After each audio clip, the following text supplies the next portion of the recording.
Okay, yes, smoking is bad, but this is cool, okay? Instead of having everybody in Congress sitting around yelling at each other, you put them down with a good set of food, let them talk. It would solve all of America's problems.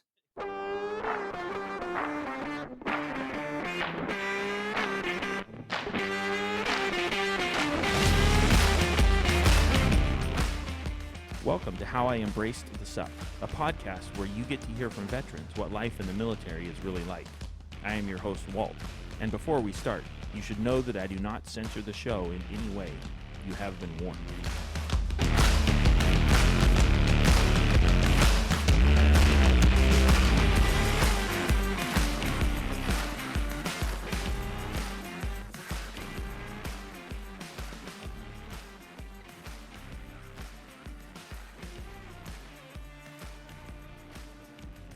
All right. Hey, Mark, how's it going? Pretty good. It's been a long time, but it's good connecting with you again. Yeah. Thanks for coming on the show and telling folks what it's like to be both in the Navy and the Air Force. Yeah, well, it's been like I get a lot, especially from civilians. Thank you for your service. And that's a loaded statement, which I'm sure any veteran can tell you. But my standard response has become thank you. It's been a fun ride. And that's Sure. got a lot of truth to it, and it glosses over a lot, but I'm sure you've experienced that with your interviews and your discussion with military members about how that can go. Yeah. Go ahead. Some people, that phrase, thank you for your service, some people find it annoying. Some people appreciate it. What do you mean it's kind of loaded? What do you mean by that? Well, about a year ago, one of my professors came to me and asked me, hey, we're going to have a Veterans Day event where people can write a paper about veterans, and you could get an in-school tuition award or some other form of prize if you do well. And Sure. the topic was thank you for your service. And I kind of unloaded in this paper is like, what does that even mean? Is it a political game where we have people asking for money? Is it a political power piece where a senator needs to look like he's doing something for the country, so he supports the veterans? Is it going to translate to good health care from the VA?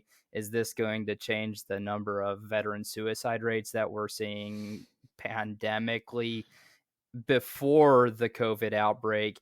And now that people are even more isolated during and after a pandemic, we have veterans who are suffering homelessness and suicide on a daily basis, if not an hourly basis. I appreciate the gesture. Thank you for your service, but what does that even mean? And Right. I took time in this paper to just kind of go through like, here's the reasons why I think that this expression is empty. And if you want to really thank a veteran for your service, ask them what they did. Ask them Right. what was the defining moment of your time in the military? What did you learn? What were some of the things you would change if you could? That's what's going to engage a veteran. And thank you for your service, unfortunately, has just become a platitude that glosses over something that the person who's saying it doesn't really know what they mean out of it, and what the person receiving it also doesn't know what they mean out of it. Right. Saying something without really communicating. Right. And there's a ton of veterans out there who would love to just tell you, hey, this is something cool I did. Like, this is something I experienced in the military. Some of them can't because of obvious classification levels, but a lot of them can be tamed down for a veteran, for a civilian audience, and still Sure. communicate what made that service member's time memorable. Yeah. Huh. Yeah. Well. Yeah. Jump into it. What was a kind of a? Well, what was your military service like? Because as you mentioned, you did both Navy and Air Force. To start out, I joined right out of high school, out of a very conservative religious environment where I was both homeschooled and very sheltered from how the world and specifically the military could be like. So I had to learn very quickly going to boot camp that all these ideas I had about the military weren't necessarily accurate. And I joined the Navy to become a SEAL. I'm sure Oh yeah. that's a very repeated story. Lots of people have that story. I didn't even get out of boot camp before I realized this was not a good fit for me, because Right. I went from having extremely high grades, being homeschooled, doing like, you're familiar with the ASVAB that everybody has to come in with, and it I think it scores from 0 to 99, and if you get over 70, you're doing well for yourself. I got a 99. Oh So wow. Okay. I got a perfect score on the entrance exam. I went from never having really swum competitively in my life to being able to pass the SEAL entrance test within the space of a couple weeks. Oh wow. I had all these things in my favor, and I thought I was pretty hot. And then I get to boot camp, and everybody from the ground up tells you you're worthless, you're empty, it's part of the process. Everybody knows this, Sure. but it hit me in a different way, and that culture clash, I don't think I really overcame that. Not in the definitely not in boot camp.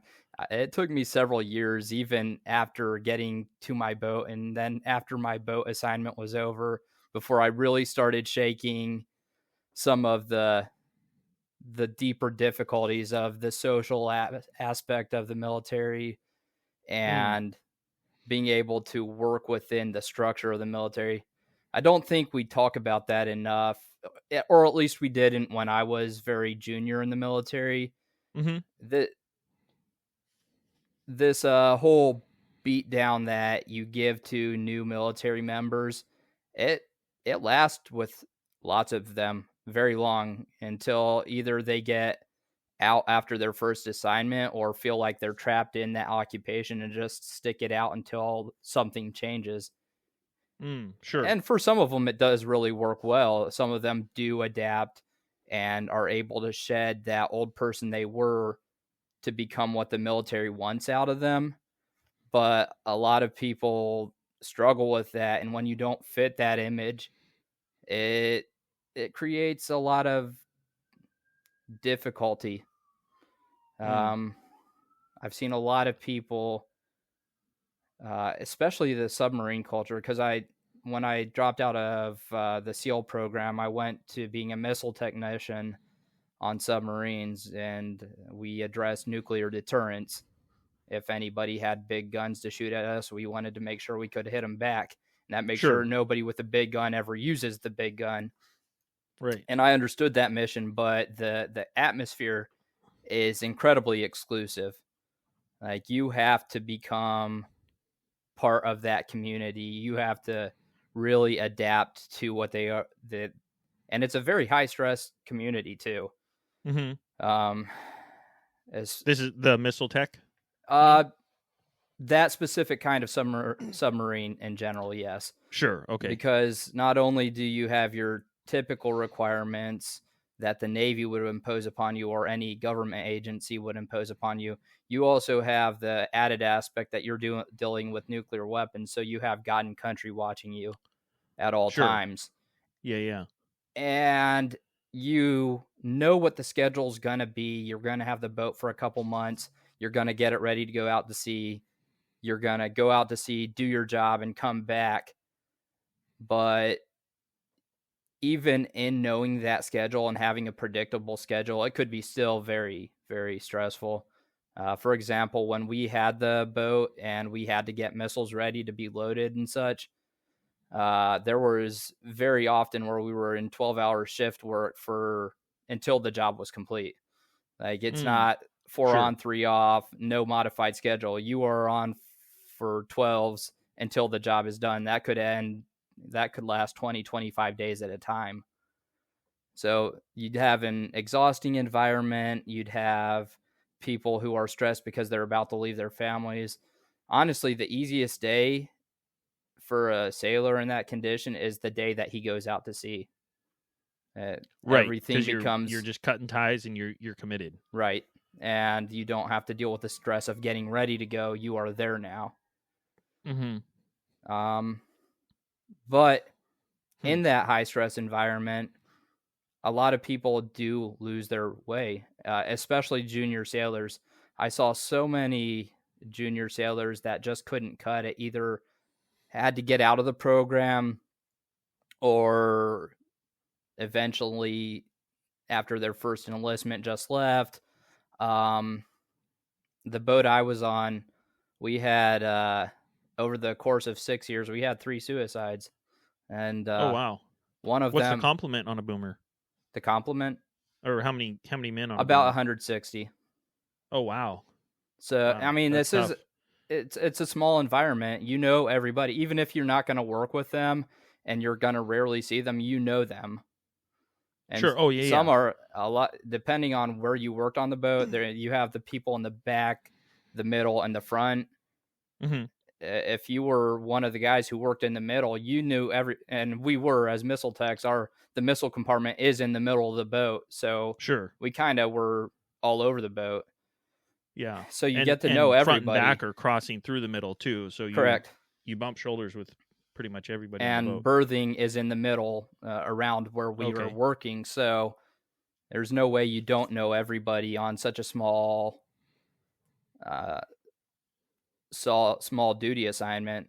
Sure. And when you do see people, you just never know. Some of them are very good at hiding the stress. Others actually like the stress. I never understood that. And some of them don't do well with the stress, and that's probably the hardest part to deal with. You mentioned that just the whole thing about like soldiers or sailors losing their way or whatever. Do you think that's intrinsic to the not the command structure, just the environment? I think it was. Is it unavoidable? I think it was. I think the bigger Navy and the submarine force started to understand that as I was leaving. I don't know how much it's changed since I've been gone either. So that might have changed quite a bit. I have one supervisor who I worked with a lot. I did a lot of dumb stuff just because I was trying to find my way, especially on my first boat. And my supervisor really helped me maybe not become a long-term sailor, but navigate my way through that mess. And his transformation is also really cool to me, and it might be reflective of the bigger submarine force, because when I knew him as a very junior sailor, he was a very aggressive leader, very I hate using the word toxic because everybody uses that word nowadays, but it's the truth. Like, he still didn't know himself, and he was trying to be a leader. And the way he was trying to be a leader was through brute force. And since then, I maintained a very good relationship with him, but he's become one of the most logical, philosophical people I think I know. Where those traits were in him as a leader before, but it took some kind of transformation to go from being a toxic leader to being one who could really hold a conversation and really work on those communication skills. And I don't know that it's not just his own transformation, or if maybe the whole submarine force has transformed since I left. It's just hard to know. Sure. Yeah.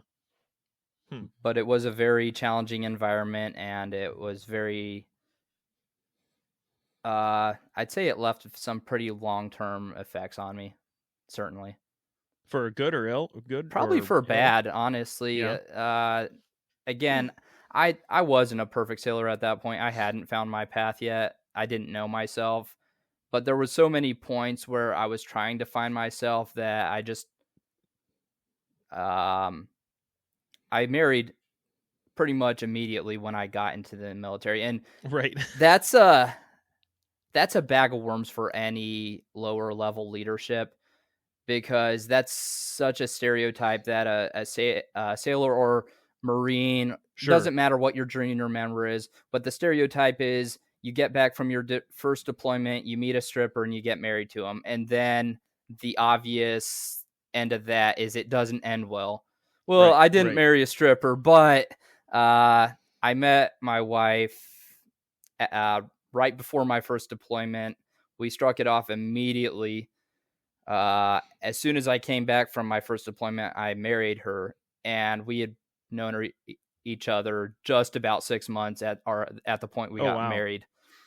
And immediately we also started having kids, and that's not something any military leadership wants to see. Right. And looking back, they're probably very well justified not to want to see those kinds of things happen. To our defense, we've made it over a decade now, and we've had quite a few kids, and that's a transformation. That's a transforming relationship also. Like, you start one thing, you realize you're not what the other person thought they were, and you become something else that works together well. And I've always said, sure, like, the American stereotype is that you need to have this loving relationship, that Disney happily ever after is how people really engage in relationships. I'm more of a cynic, and I say you don't really need love in a relationship. You need two stubborn assholes that are more stubborn than the other person and just won't let it go. The love will build over time. The stubbornness has to be there at the start. Yeah, that's a good point. But back to the how I was affected by the Navy. So we immediately started having kids. We had our son 9 months later, and not long afterwards she was pregnant again. And at this point in my life, I wanted to have lots of kids. That changed, and I definitely had different perspectives on kids after the fact, but in the end we still had a lot of kids. But at this point we still wanted to have lots of kids. And our second pregnancy was a miscarriage. And as soon as I found out that it was a miscarriage, I left the boat at 2:00 on a work day, and it's like, I'm going home to be with my wife. And I got written up for that. So that left a very bad, the Navy has been for a long time, at least the whole time I was in, trying to brag about how family friendly they were, but yet leadership wasn't always on board with that. And that really did affect my perception of the Navy for a very long time. In fact, when my fourth son started having his cancer symptoms, I was very hesitant to get my command involved just because of my experience with the Navy.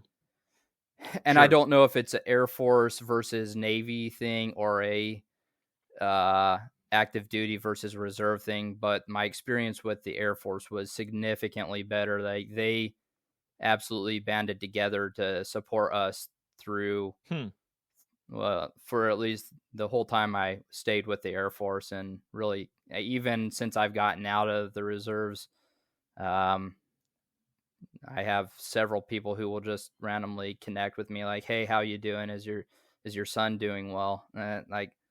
The two experiences were significantly different.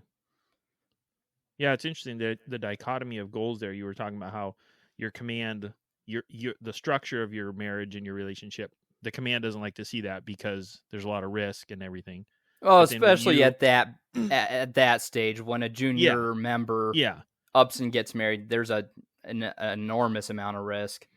Yeah, but then when you leave work early to make an effort to maintain that relationship, the mission at that point is more important to them than you maintaining your marriage. There is a structural difference between the Air Force and the Navy that I've noticed, and I wonder if it's the right direction to go, something that the Navy could take away from it. But when you are on the boat, you have your enlisted chain of command, and then you have your officer chain of command. And your enlisted chain of command goes all the way up to your chief of the boat. and his job is to mitigate all the personnel issues. So if somebody does have a family issue come up, it's his job to get involved. Unfortunately, he's also affected by making sure production is happening. So they have both somebody who's in a production role also being your human resources role. Yep. Yeah, that's what I was and it's a thinking. massive conflict of interest. Well, the Air Force took the idea from the Army, but they have a person called the first shirt, which is essentially your senior enlisted guy again, but they have him, and then they also have the chief, because in the Air Force, chief is your E9, not where in the Navy your chief is E7 and above. Well, chief in the Air Force is your E9, and he is the production manager, but his job is not HR, because that's the first shirt's job, who is normally E7, E8. Okay, sure. So he's still junior to the chief, but his role is completely opposite to the chief. So when an HR issue does come up like that, he can fight tooth and nail to make sure that member is taken care of and not care about production. Sure. And I really like that the Air Force has done that. I don't think the Army necessarily does it as well as the Air Force does, because I haven't really experienced the Army, but I wonder if the Navy could really benefit by separating those two roles. I'm inclined to think they could. Yeah, I know that just the conflict of interest on its face would seem to be a problem. I honestly think a lot of that was at play when I was in the Navy, and it didn't help that self-discovery is so much. Like, once you discover yourself and know what you are and who you're gonna be, it changes everything. And I didn't really discover that until about 6-7 years in the Navy. How long were you in the Navy? Was it 8.5? Okay. I did a full sea duty and then a full shore duty. And sea duties are about 5 years for your first. They can be 5 or 6 years for your first assignment. So as a missile tech, were you a nuke, or was that was nuke is a different word? Okay. So yes, we did work on nuclear weapons, but in the Navy, when you say someone is a nuke, you're speaking specifically to the fact that they work on nuclear power. They're the ones who are controlling the engines that run the boat, that give us power, that give us electricity, and a lot of other things, including fresh water. Right. They do a whole lot of cool things, but when you say nuke, you're not talking about the people who actually work on the weapons. Okay. All right. Yeah, because nuke, I believe, is a 6-year commitment. It was your enlistment 6 years? Or? Yes, but I got to leave the boat early just because I already got a shore duty, and I overlapped that commitment by it re-enlisting for shore duty, which was another. So it's technically 4 extended to 6 if you're in that role, but at 4 I re-enlisted for 4 more and got rid of that requirement. I got you. Okay, sure. Huh. And at about 5.5 years, I went to shore duty in Washington. Okay. So yeah, then you said you enlisted in the Air Force. What happened there? That one was easy. Why the transition, and also what did you do in the Air Force? Well, when I came out of the Navy, they said, "Hey, you should consider reserves." Like, I'm definitely considering reserves. And what do you got to offer? Well, you were a submarine guy, and we don't have any submarine roles in the reserve, so we'll have to retrain you to something else. And so I asked them, well, can you offer me a bonus for going into a new role? And they said, well, there's nothing available right now. And at that point, I said, well, let me talk to the other services. And I went to Wright Pat Air Force Base, because that was the local base from where I grew up. And I talked to the recruiter there. I was like, hey, what do you have as a bonus? And they're like, well, do you want to be a plumber? I was like, does it have a bonus? Like, yeah, it does. And well, then I want to be a plumber. So I went from being a guy who was on a missile, works on missiles, and had an enormous amount of regulations, to being in a job where nobody wants to tell you your job. Right. And in 2018, I went on a deployment to the Middle East, and out of all the deployments I had, it was definitely the most fun. Um, I had active duty guys there. We had half of our shop was a reservist, half of our shop was active duty, and the active duty guys were miserable. They hated being away. They hated being in the Middle East. They hated having the nastiest job in the military. And I'm Yeah. just sitting here thinking, come on, guys. There's not a single officer out there who's going to tell you how to do your job. No one wants to tell us how to do our job. This is Right. awesome. So like a literal plumber, like you're hooking up sinks and Okay, toilets so and stuff? Or? it's the Air Force, so they have to call it something cool. Or we were water and fuel systems technicians. Oh, okay, gotcha. So because water engineering and fuel engineering is pretty much the same thing, they teach you both sides. So if they need you to Sure. put in a fuel line or maintain a fuel line, all you need to understand is the control systems and the electronics half of how fuel Sure. moves from a tank to a plane. But Okay. it just depended on what assignment you got after that, whether or not you would ever touch fuel again. Most of us didn't, unless you were actually sent to a base that had, because another aspect of it is that most of the fuel movement jobs, Mhm. the military contracts out to contractors. Oh, So okay. even though we have this knowledge, if your base was contracted to do it, you'd never touch it either. Gotcha. Okay. Huh. So yeah, I'm interested. As a reservist, are you are you attached to a specific unit when you go over? Yes. Is it a full reserve unit, or is it a um Are I you guess a talking full-time unit, or are you in the Air talking Force? specifically towards the deployment or the Yeah, when you're deployed. when you're Like when you deployed? So it's weird. I've heard that back in the day when they needed to deploy you, they'd send the whole squadron to one location. But the needs of the military, and our government in general, have us doing a lot of littler missions all over the world. So instead of going as a full squadron to support one mission, you'd get broken up to support many missions. Okay, sure. And we had a pretty good portion of our squadron at the mission I was on. I'd say there's about 150 to 200 airmen in our squadron at any given time, and a good 50 of us went to the deployment I was on. But there was also guys who went to places like Horn of Africa, Kuwait. Nobody got anything cool like Europe. Yeah, you Right, have to right. be lucky for that. But I thoroughly enjoyed my deployment. It's some of the best times I've had.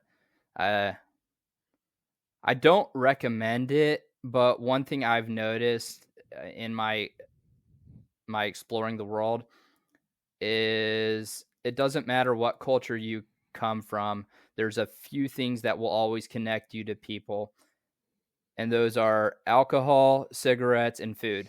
So if you can get good at any one of the above, then you'll be able to connect with people. Well, Yep. we were in the Middle East, so alcohol was not a lot. Right, right.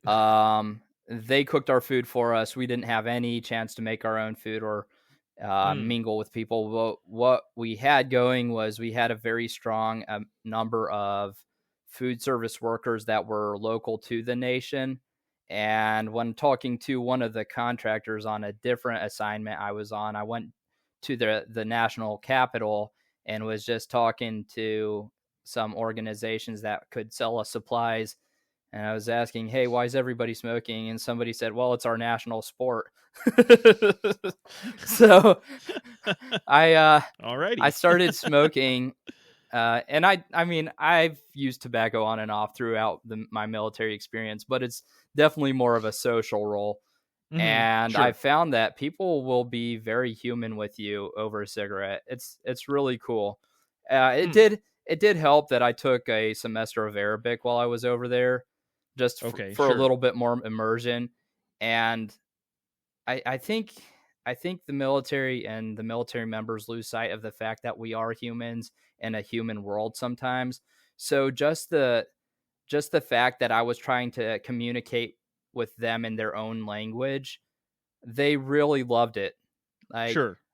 they were incredibly friendly. They would help me write their alphabet, and I don't know how much you know about Arabic, but it is an incredibly complex cursive alphabet. Okay. It's a very Like on the challenging. level, like a Chinese, like everything's got to be just so kind of thing. It's very it's Okay. very specific. The sounds have to be very specific. They have sounds you would never hear in English. There's like a GH sound, and instead of it sounding like g, it's like almost. Oh, And then right. like some sounds like it's you almost have to control your throat as though you were coughing the sound out. So Huh, there's interesting. a lot of idiosyncrasies. Not to mention in that one of the guys there, he was saying that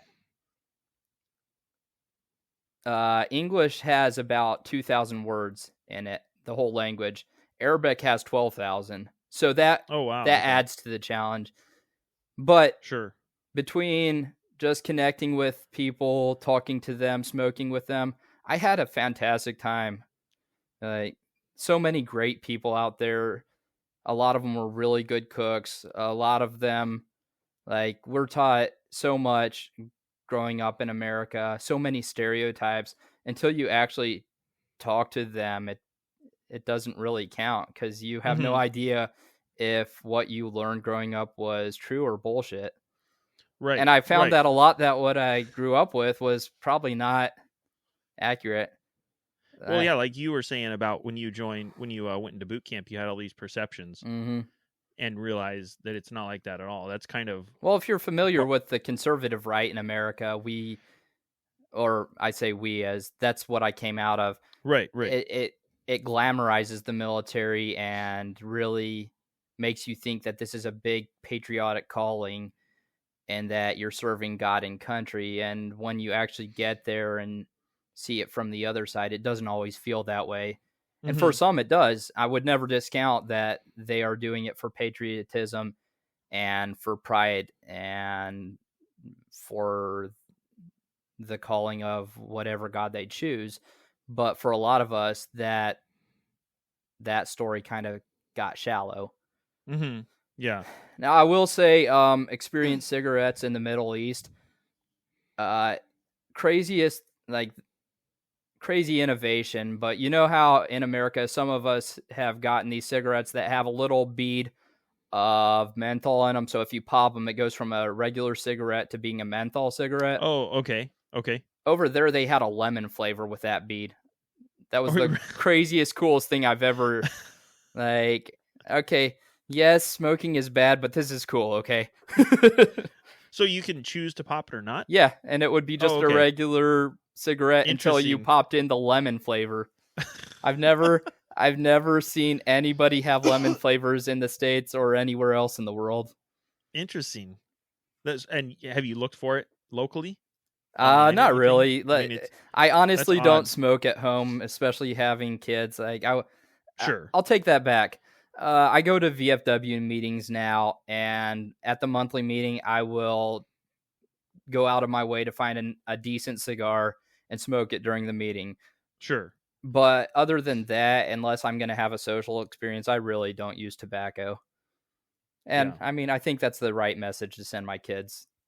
Yeah, well, and like you're saying, it's kind of like the camaraderie aspect of it, or the, yeah, that makes sense. And then when I'm not doing that, like I said, alcohol and food are the other two huge connectors for humans. So whenever I have the opportunity, I really do like to have people over and just cook. That's definitely one of my outlets. I love doing it.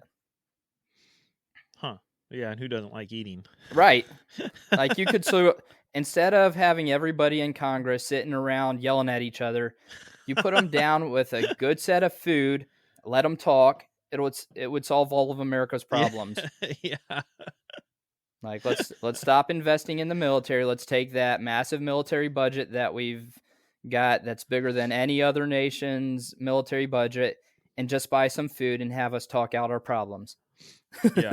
Yeah. So real side question here. You just made me think of this. It's not uncommon for somebody to hear, "Hey, you were in the military. You're an expert on all things military." What's your thoughts on that? I think that can be taken out of context very easily, and a lot of military members feel like they have earned some right to have a political opinion, even though they haven't really researched a political opinion. So when somebody Oh, says, sure. so I see that as a very negative thing. I don't think the military is as most of the people I experienced, especially being deployed, were guys who just wanted to go there, do their jobs, and come home. That does Mm-hmm. not make you an expert in anything. You Right. experience something that many Americans can't say they experienced, but that doesn't make anyone an expert. I think that's a Yeah. dangerous position. I got in a Facebook argument where people were really calling for, hey, we need heightened. I think it was about the time we got out of Afghanistan where people were saying, well, Okay. we should have just bombed the whole place and gotten over it, make the whole place into a glass sandbox. And like, one, that's an incredibly dangerous opinion to have, much less spread. Right. Two, the guy also is like, well, I'm a former submariner, I'm a veteran, and I have a degree in engineering. And it's like, Right. wow, Cool. the first thing you're going to do is play your veteran card without even knowing there's a slight possibility that I might also be able to play that card. Right. And I sure I'm not an engineer, but I have a degree in business and I'm about to have my master's, and I've done incredible amount of studying on geopolitical conflict. So Checkmate. I'm glad you can say that you were a veteran, but dude, keep it to yourself. Right. Right. Like, I'm not even gonna play that card unless somebody plays it to me first. And honestly, it does not contribute to the conversation. It does not progress a narrative. It doesn't build something we can talk to each other about. It's a power play most of the time to say I'm Sure. superior. My thought is superior to your thought because I was a veteran, and that's just empty. So I appreciate you bringing that up because I find that to be a very negative thing.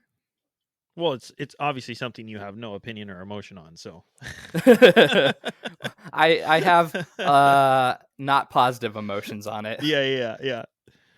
Yeah. So I'm curious. You experienced Navy on shore, Navy deployed, Air Force Reserve, and then Air Force Reserve deployed.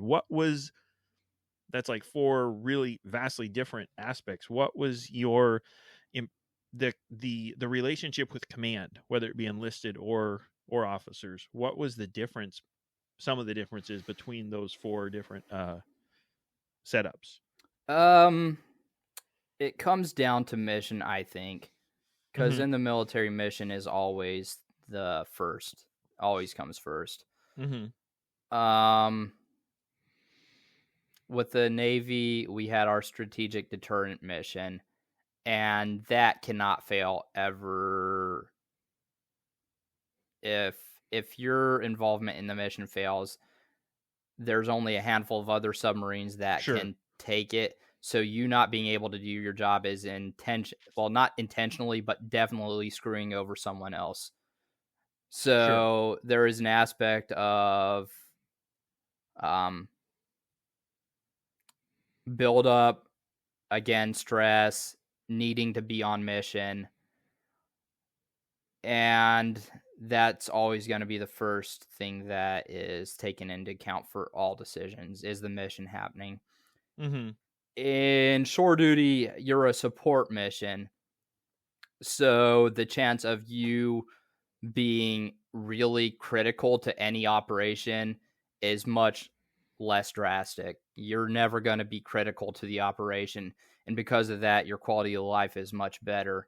Your stress is much lower. And your mission is significantly easier. If you don't get your job done, they don't get to go out to sea for a little bit longer. And that's only in very unique scenarios. It would, like, especially the shop I was in, us not getting our job done would have never stopped them from going to sea. And and also there's someone there to pick up the slack, more likely. And if it ever did get to that point where our job was affecting their ability to complete their mission, a lot of people would have put boots to asses to make sure that we got our job done. But being in a support role, it's rarely ever stressful or mission critical. So you have a lot of time to work on schoolwork. You have a lot of time to pick up alternative duties. My last year and a half of being in the Navy, from the Shore Command, I was a fitness instructor. And that was a really cool side because the Navy needs people to stay in shape. And when people start not being able to maintain that fitness level, you get involved. And that wasn't too... That was a good job. Were you involved in like a remedial level, or just like if someone fell below the standard, you took care of the fat bodies, or were you working with everybody? We were. Our job was to work with everybody, administer fitness tests on a semi-annual basis. Okay. But people who couldn't pass any component of that fitness test, yes, we had to work with them between nutrition, fitness, provide them workouts at least 3 times a week. And that meant we'd run a workout 3 times a day at our level. And so I've never been as fit in my life, so that was kind of cool. Yeah. Huh. I'm definitely not that level fitness now. Right. So what about the Air Force Reserve experience? What was the command relationship like there?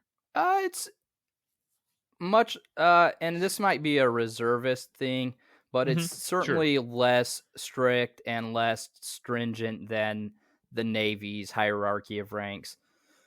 Like, in the Navy, you could only go to lunch or eat with somebody who was relatively close rank to you. And generally in active duty, that's the truth. But in the reserves, even as an E5, which is very middle, I could eat with officers or E7s, E8s, and have rather friendly relationships with them because the possibility of fraternization or unethical relations was significantly lower. It's just we see each other once a month. We become more of a friendly relationship than a working relationship.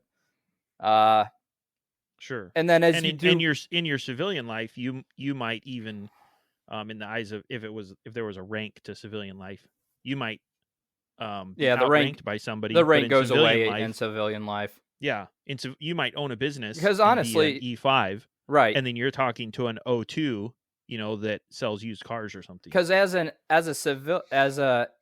a military member, I'm an E5, but in the military, as a civilian, I'm a government worker, and my rank is that of a captain or higher in the government side.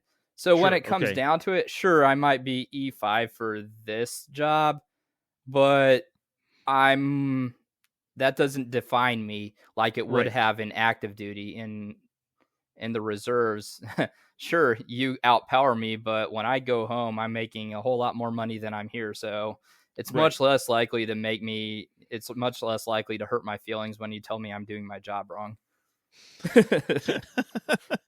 Right. This is just a weekend, man. I'm going back to real life. And in the Air Force Reserves, weekends are a lot of paperwork, catching up with red tape and training. It's definitely not the military experience you would get from another reserve component. Huh. Okay. So the whole fraternization or the ability to have friendships or eat lunch with different ranks, you think that was more of a reserve function than the fact that it was you transferred from Navy to Air Force? I think it's more of a reserve thing because I think Air Force active duty, they probably are a lot more structured on who can do what, but I don't experience that, so I can't really give you a fair answer. Yeah. No, that makes sense. Yeah, SEAL, you mentioned you were in the SEAL program. That's super high speed and cool, and everybody thinks that's fantastic. How far did you get in that? Well, like I said, I didn't even get out of boot camp because after boot camp, you would go to San Diego to do the initial beatdown session. Uh-huh. which has, I think, a 70% fail rate. Mm-hmm. So yeah, boot camp was a huge culture shock to me. Like, I didn't even get to that point where I could have failed out of the SEALs. Okay. Yeah, I misunderstood you then. Yeah, So I you came in just with the intent of doing it, but during boot camp, it kind of went. gotcha. All Yeah. the pressure went straight to my head, and instead of adapting to the pressure, I just kind of Sure. collapsed in the pressure, picked a different job, which was probably, like, honestly, looking back, it was probably better for me that I didn't go SEAL. Like, that, from what I've seen, it's a very stressful lifestyle, and Mm, I mean, it does have a lot of clout to it. I don't know if it's worth all that clout. sure. Yeah. Yeah, it could come at a high cost potentially. Mm. Hmm. I've really, as I look back, I've kind of found that the benefits are really what are the important things of the military. Like, being Mm, able to come out of the military after doing an assignment and getting a really decent education. And I know a lot of activists will tell you that the military is just an enabler to pull people out of poverty. And while that's unfair to poor people that they need to go to the military to escape poverty, mm-hmm. it definitely helped me. I don't know if I would have called what I was in poverty, but Sure. coming from the background I was, it was not. it was lower middle class, if that. Um, Sure. and But it gave you access to the an education and access to, uh, yeah, mostly the education. That's the biggest veterans benefit I've used, mm-hmm. and I'm very thankful for that. Hmm.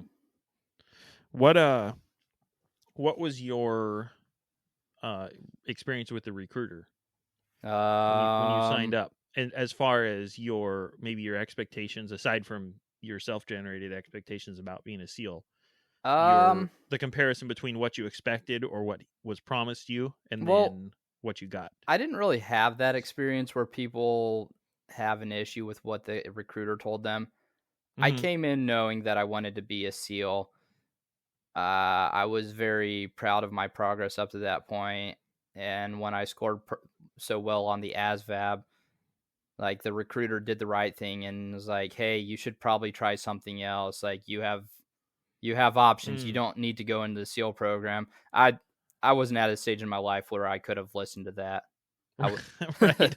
like, um, yeah, it took a lot of just, like, the school of hard knocks to realize that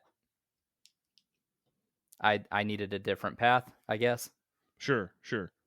Yeah, well, no, actually, that leads into right into the next question of kids not listening to what they're told. In spite of that fact, what would you, if a kid asked you, I'm going to the military, what's your advice? What would you say? I would say take whatever opportunity you have to be ready for that entrance exam, because even though a test can't really tell you what your value is, so much is dependent on that test. Um, Mm, Pick a job that has excellent transferability and skills. Uh, get a tech job, get something similar that will springboard you to your next, what figure out what you want out of life before you join the military. And I know that's mm-hmm. not possible for an Yeah, 18 year right. old coming fresh out of high school, but have an idea what you want out of life before you join the military, because the military will significantly alter what you thought you wanted and the path you needed to take to get to it. Hmm. And that would be my first bit of advice. Qualify for a good job and pick a good job. And then the second bit of advice is, remember that this is a temporary assignment. If this is your springboard to go get your veteran benefits and get yourself a good education and move to the next step, don't feel trapped and thinking that you need to stay there for whatever reason. This is temporary. don't squander your life on something you think is permanent that isn't. And again, it's easy to say that. Is it easy for an 18-year-old to understand what you're saying? Right. I We're in a wonder. we're in a culture where people will go through a 4-year college program and never use it. So Right. that's a level of forethought that older people are giving to their life plans. Well, I think also some industries and businesses are starting to realize that people are more than a skill set. And when you're hiring a person, you need somebody who's compatible to a team. You can teach a skill set. You can't teach a person to be a human, though. And a lot more companies are Sure. starting to realize that, starting to treat people like humans instead of just a set of qualifications. And that's the right direction to go. It'll be interesting to see if the military ever decides to take that direction. Yeah. Yeah. You mentioned your experience with healthcare. Did you utilize healthcare in the Navy or just in the Air Force? I definitely utilized healthcare in the Navy, maybe not to the extreme that I probably could have, but certainly I did utilize it.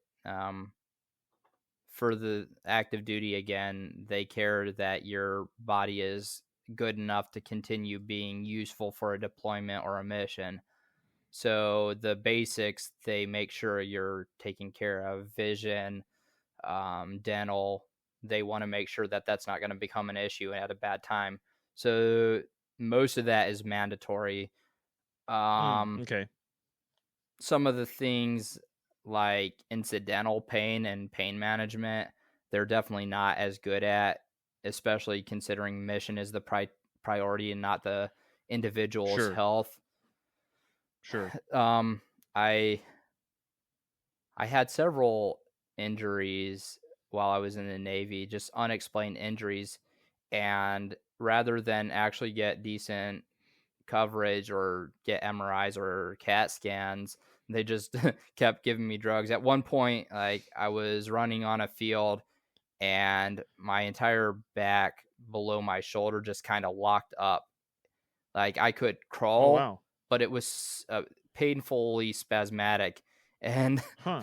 I went to the Navy ER up in Washington State and was like, hey, my back is all kinds of painful right now. It's completely locked up and having spasming pain. And they just get, like, their process was, does it work now? Like, right. Here's Tylenol. Does it feel better now?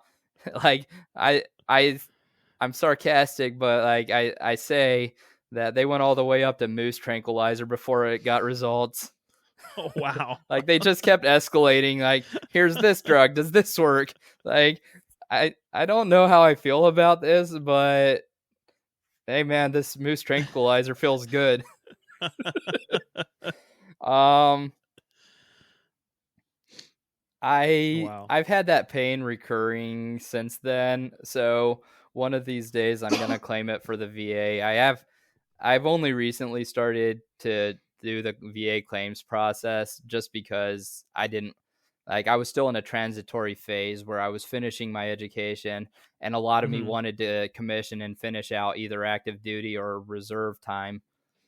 And at the end of my contract with the reserves, everything was getting rough with my son's medical situations. Like, I think I'm done. But then after that point, I still have all this conflict where I still kind of want to retire. Like, well, maybe if it settles down, I'll commission and come back.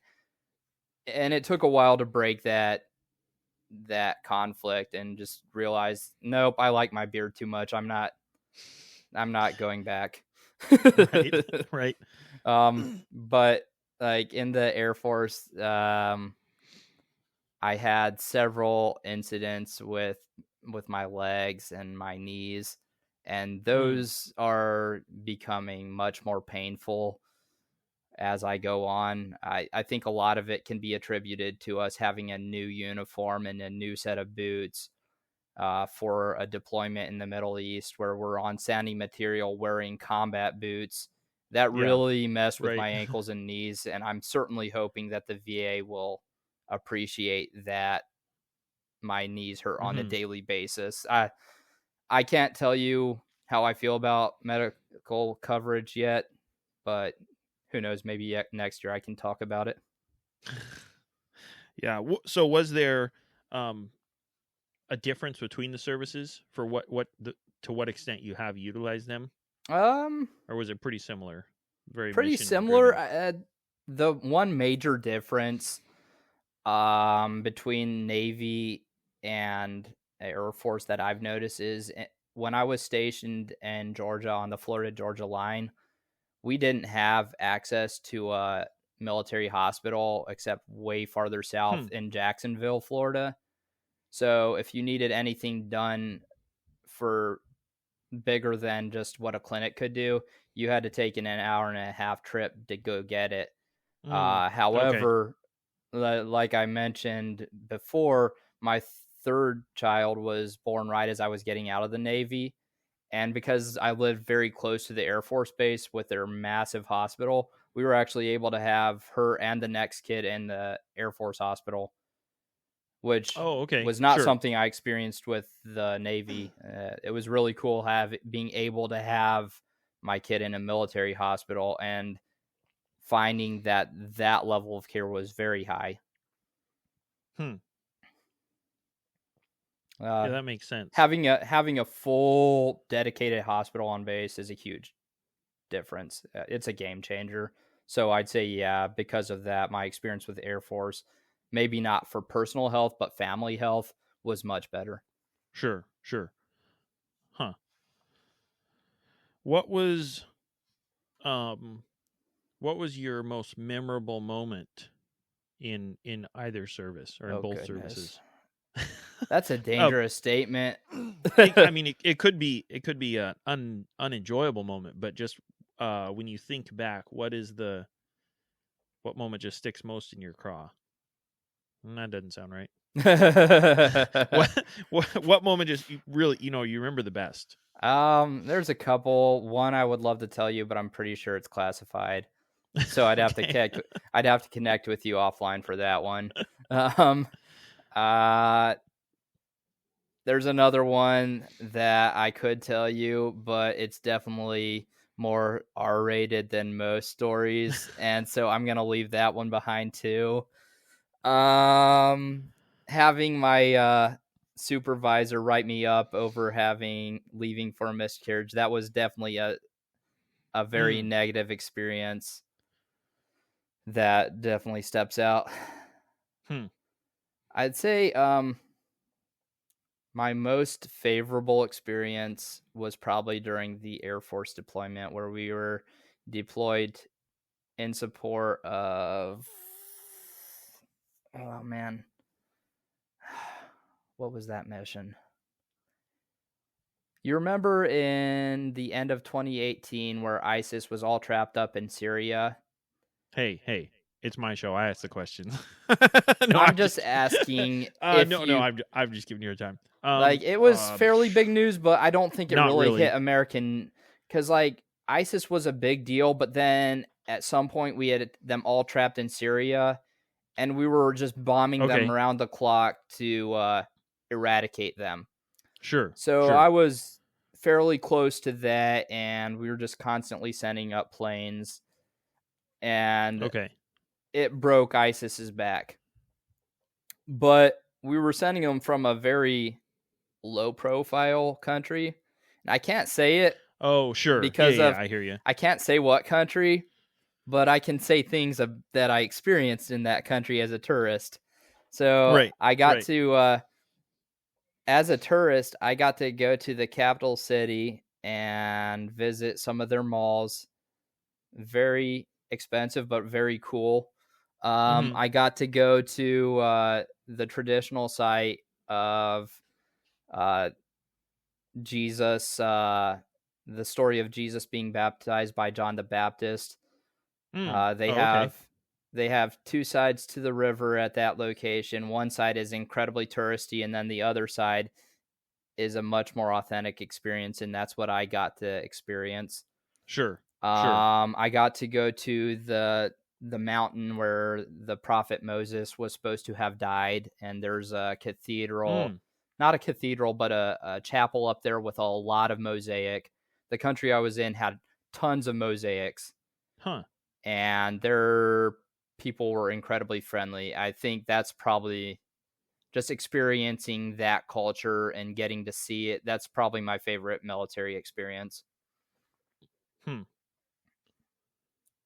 Interesting. Yeah, it'd be interesting to be, like you're saying, you're kind of like a tourist, but you're not. You're also there for a mission. For a mission, yeah. Well, I joined the Navy with part of this perception that you join the Navy, you see the world. And that kind of got broke. And then you got on a boomer. Yes. That one kind of wrecked my perception of the military. Well, one of the things that wrecked my perception of the military, and I saw a whole lot of steel, not the world. Like, before I joined the military, my brother was stationed in Japan, and as a teenager, I got to visit him like 4 times. So that's the experience I was looking for. Right. Not the experience I got. So being able to do that in the Air Force, even getting to see one country, was definitely something I wanted from the military. Sure. Yeah. That's just, you saw more of the world through your brother's service than through your own Navy service. And then when I flew back from that deployment, I stopped on the way over. We had a layover in Shannon, Ireland. Oh, okay. And that was the most disappointing layover over.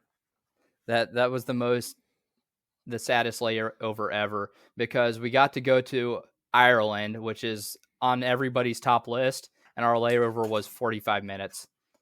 Oh, we got to get off the plane, grab a beer, and get on the plane. Right. Did you get to leave the terminal, or was that all? It was the terminal bar.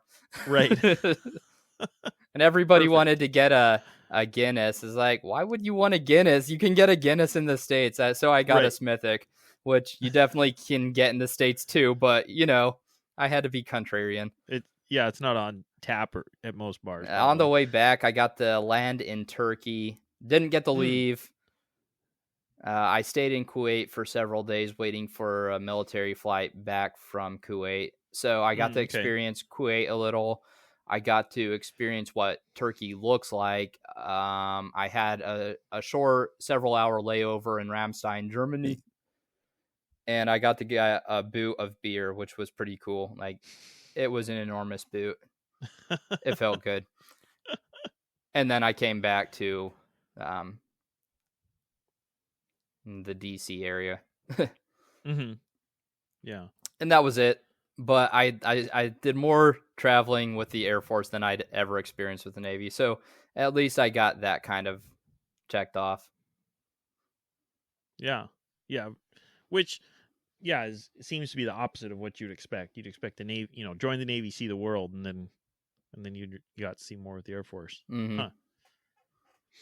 Yeah, like, if you have the opportunity, that's another thing I would recommend for a young person. If you have the opportunity and you score well enough on the test, pick your service, because you'll have a significantly better experience in some services than others. Sure. Or that's one thing I've heard a lot is look at your options first. Certainly. Before you commit to something. I mean, don't just, if you talk to one recruiter, what they propose to you might be different from what another service, even a lot of people say the Air Force is what you should join, but you might like something the Navy or the Army offers you better. This is true. Air Force even. And all the militaries have very similar schools. They have access to similar schools. For example, if you want to be a linguist, you're going to go to California. All of them go to the same place for school.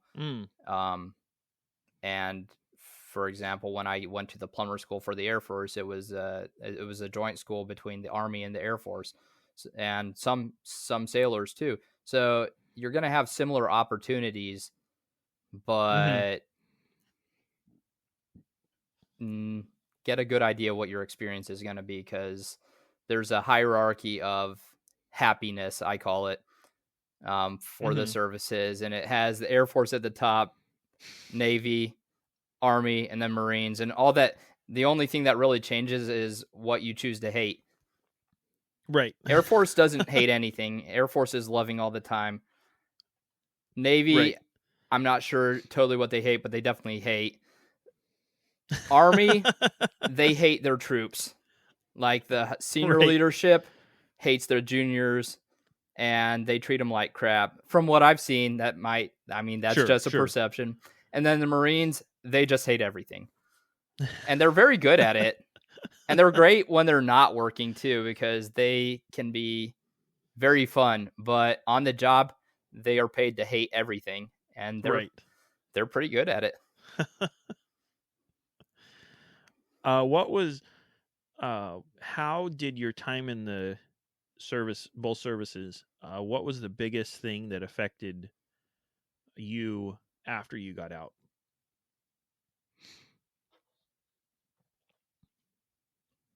Definitely access to an education. Yeah.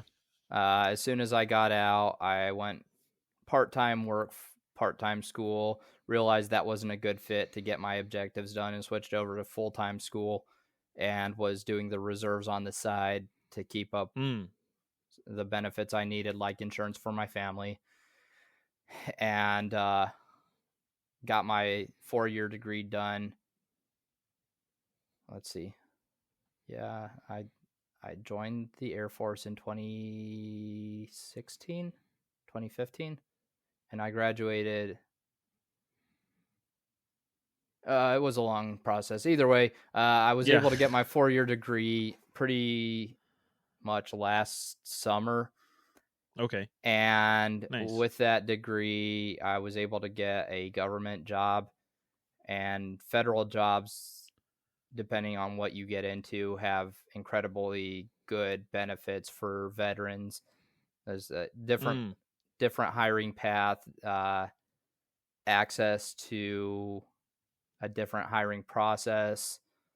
It makes your life a whole lot easier, and confident that you're going to have a job when you finish that degree.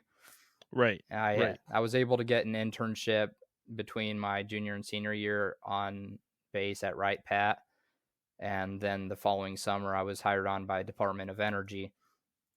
And while I wanted to get a job on base at Wright Pat, I'm certainly glad I got the one with Department of Energy, because I don't know if no, I do know, when you're on base and you're fighting for a civilian job as a veteran, your veteran status doesn't stand out. Everyone is a veteran that's trying to hire on base. So going an hour south to Cincinnati and picking up a job with Department of Energy, I had no competition for a job that would have I rolled into a rank that I would not have been. I would have had to fight for, with the military, as an Air Force civilian. I just fell into that job, and it's a progression type job where every year, if I hit my quota, I get promoted. And that is incredibly hard to argue with, like, especially with COVID and the shift to telework. It's been frustrating. It's hard to learn a job under those circumstances, not having OJT, not having to do everything from behind a monitor. But even with that frustration and looking at other job possibilities out there, there is nothing that would be able to beat my pay this early into a career. Sure. Even in the civilian world, in the public sector, or should I say the private sector, like the closest I could get is if like Amazon hired me on as an operations manager, and I'd be making what I make next year without having to really have to fight it. And the quality of life, getting a job with the government is incredibly powerful tool for a veteran. All right, and we're back after a little technical difficulty, but what's new? Yeah, so Mark, you were talking about switching services from Navy to Air Force, and you mentioned that there's difficulties there. What exactly is the deal there? Well, transitioning isn't difficult. If you have a good record and you have a good DD 214, they'll probably take you, especially with the level of um, manning currently in the military. It seems like they're going through an attrition right now where the patriotism of the Iraq War and Afghanistan has deteriorated to the point where people just wanted to get out of the forever war, and it's no longer this big Mm, patriotic event to join the military. yeah. So transitioning is very easy. Most services want you just to fill spots because they're hurting. The downsides is the process, at least my process, was not streamlined at all. And not the recruiting part, not the switching, the restoring your education, restoring what you did as a sailor that shows what you should be as a airman. Case in point, Mm, I had to go all the way through tech school to become a plumber, which was a 6 month school. And before I could do anything to qualify further into my job and meet rank requirements for the next rank, I had to do that and fully qualify as a junior level and then as a journeyman plumber. And you're talking about a process that can take 2 to 3 years to happen. So I've suspended my ability to advance for 2 to 3 years just because I got a new job. oh, sure. And Sure. part of it is the professional military education requirements. They expect you at certain ranks to have taken whatever school. Well, one of the problems with the Air Force from Navy is they don't accept the Navy school for going from E4 to E5. So if you want to get to E6, you have to redo the E4 to E5 training, and that's another school Okay. you'd have to do with the Air Force. There's a lot of checks within the system where, hey, this would make a whole lot more sense to write a waiver for this guy because he's clearly had some kind of technical experience in and around these systems. He's clearly worked with hydraulic systems before and he has paper records to show that he has experience. And even though it's not a toilet, it Sure. works under the Right.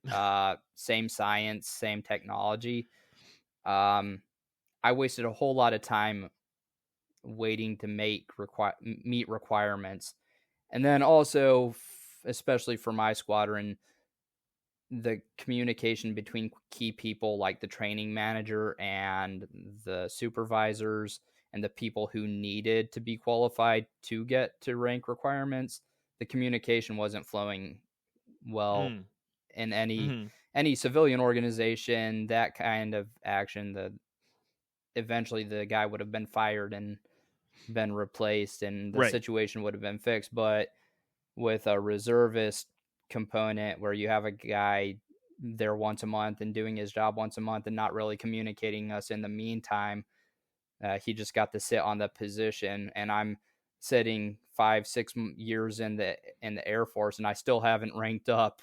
So I'm like one of the oldest E5s sitting in either the reserves or the Air Force. And I know there's other guys. There were several sailors, several soldiers that had come over to the Air Force to my Mm-hmm. squadron, and a lot of them experienced the same kind of bullcrap over that. Where hey, this would make Sure. sense to waiver. He knows what he's doing, but in But the Air procedure. Force, yeah, the procedure does not exist for him to have a waiver. Therefore, we can't Mm, think outside of the box.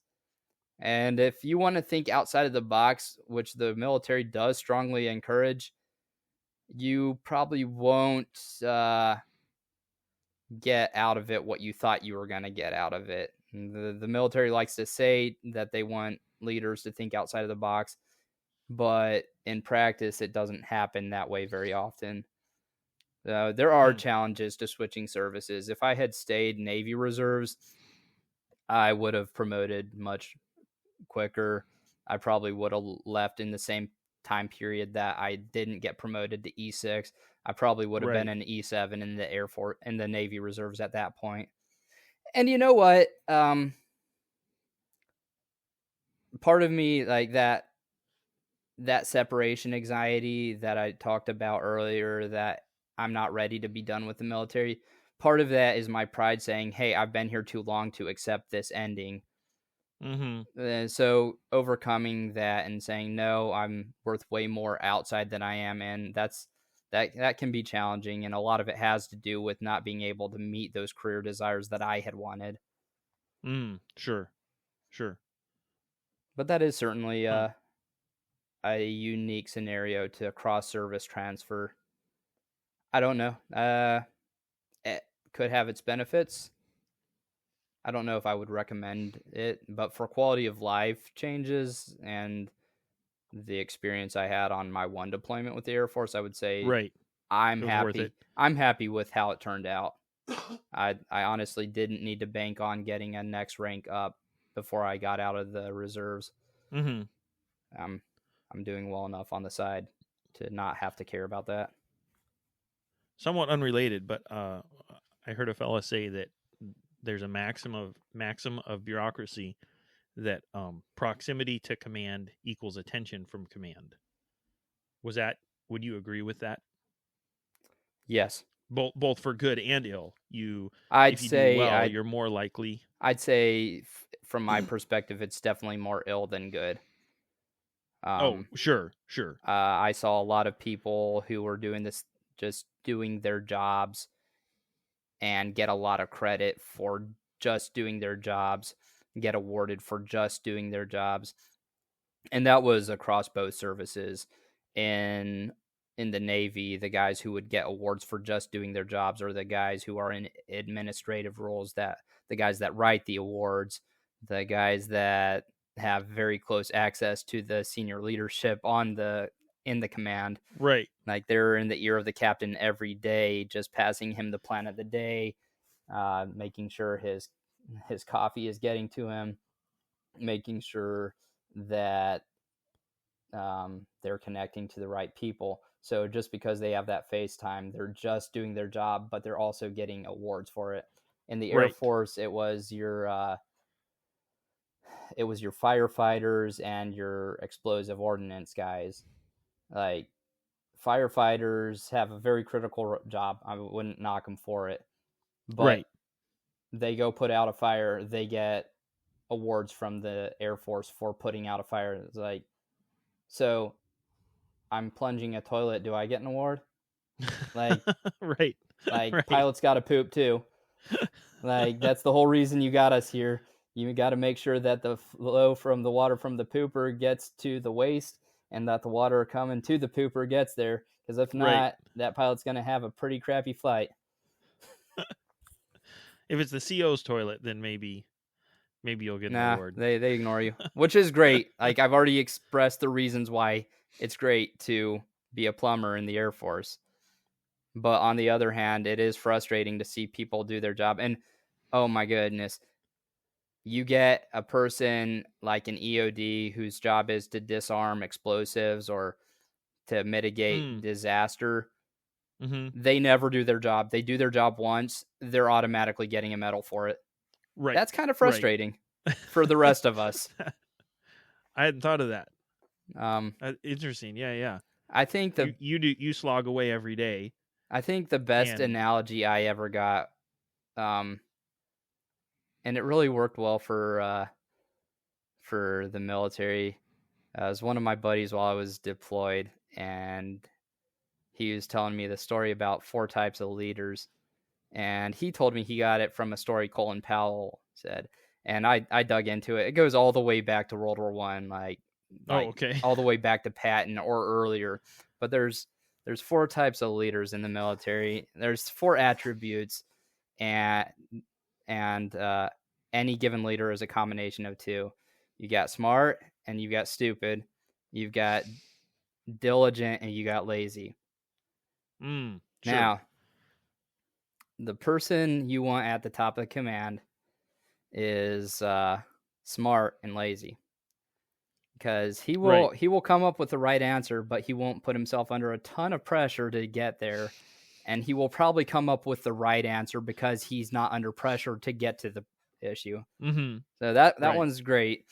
The second one, in the second command, though, in order to get anything done ever, he needs to be smart and diligent. Right. He needs to keep that guy in charge to task and like, hey, we need this done, this done, this done. He has to kind of be a bulldog to get anything done. The third type of officer is lazy and stupid. And that's a very valuable tool. All you have to do is connect them with a process, make sure they never have to get out of that process, put them in logistics or something where they're doing repetitive stuff every day.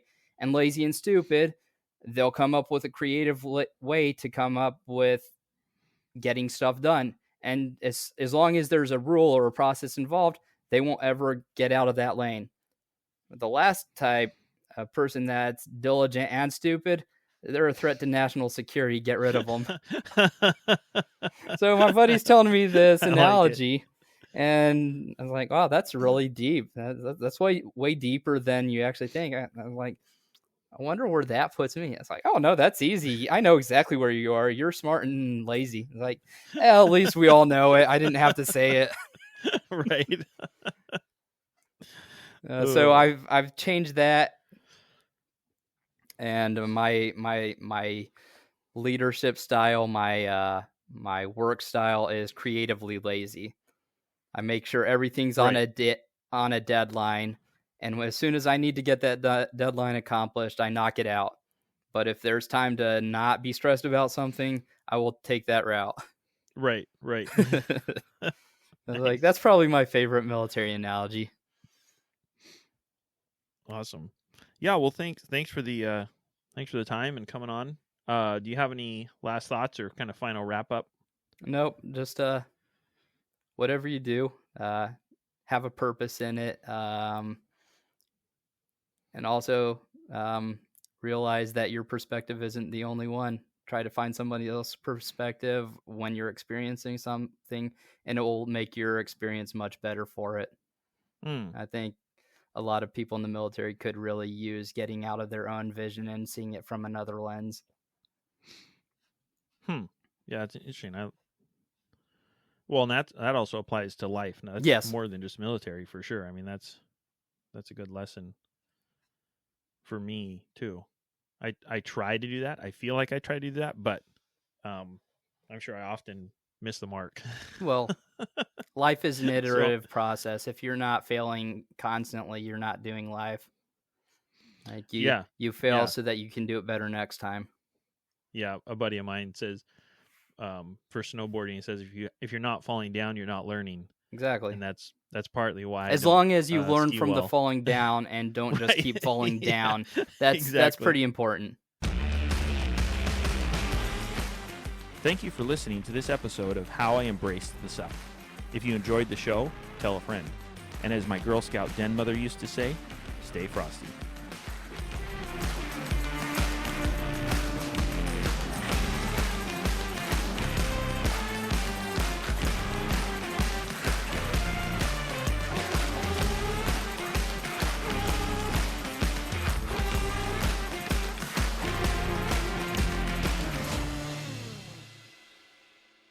And I'm trying to fix food insecurity by creating miniature farms that you could take anywhere in the world.